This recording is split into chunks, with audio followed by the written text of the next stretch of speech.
Nil, okay ra day na nga magchat-chat lang gihapon sila sa iyang ex. Wala daw kuno'y malis siya, kay barkada ra kuno sila. Okay ra man. Okay ra kayo. Okay ra kay na kumpara niya.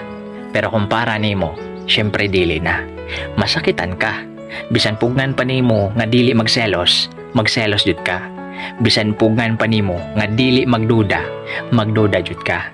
Bisan barkada na lang sila, pero dili jud nimo malikayan nga mag-overthink ka. Tungod sa rason nga daghan ng mga naka-encounter anang isyuha nga naay mga manag-ex nga nagabalik pa kay nakipagrelasyon ra dito sa bago para ipanakipbutas ra. Maunang sa tinuod lang kung naghatag pa siya nimo importansya, dili naman kinahanglan nga badlungon pa.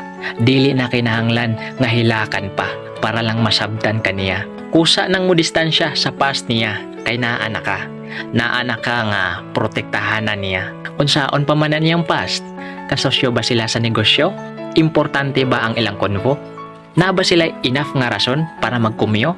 Kung wala, pasabot ana, naapay motibo, naapay gusto, naapay plano, maunay nakaapan aning uban. Patuga-tugag sulod sa kinabuhi sa uban, unya napamday plano nga balikan ang ilang nakaraan. Napamday sila gusto, wala pamday sila nahuman. Gamay rag mo'y magdaghan. Daghanin taong kaimbago nga gipangbiyaan kay namalik sa ilang mga karaan. Kamong mga wala pa ka-move on sa inyong mga ex, ayaw mo pagrason sa inyong present nga friends naman lang me.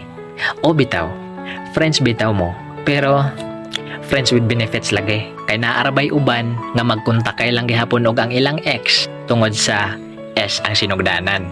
Magbalik sa hilom kay maginamitay raman. Lood-lood lang.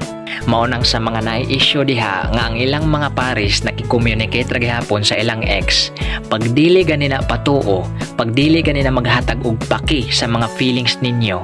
Ako pa ninyo, ihatag na lang ko na sa ilang mga ex. Ibalik. Syempre, wala gud ka paminawa. So nagpasabot lang na siya nga mas naghatag siya og paki, nga mas naa niya bili ang iyang ex kaysa imuha. Kay bawo na guna siya nga nasakitan ka, nagselos ka, go-overthink ka, usahay makahilak pa.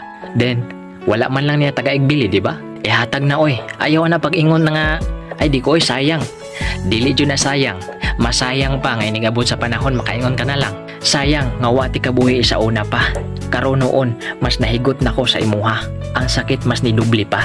Naa na tay mga anak nga pag makabuwag ta, maulila sila. Ayaw huwata nga mapareha ka sa uban nga nagagwanta na lang bahalag wala na ilami ang panag-uban.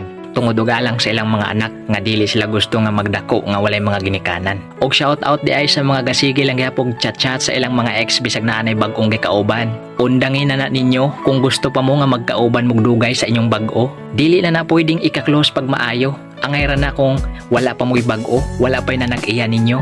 Pag naa na gani, distansya na mo. Kay bawal na lang himuon og amigag-amigo. Kay kahibaw na mo nga naa nay masakitan, naa nay makahuna-huna og dili maayo. Kung dili mo patuo kay lagi sa inyong mga ex, gugmaan pa kay mo, prangkahin na ninyo ang inyong mga bag-o. Dili kay gaguhon og lipat-lipaton lang na ninyo. Dilit-dilit ang konvo, kita-kitag sikreto. Klaruhan na ninyo, pagtarong mos mga nagtarong ninyo.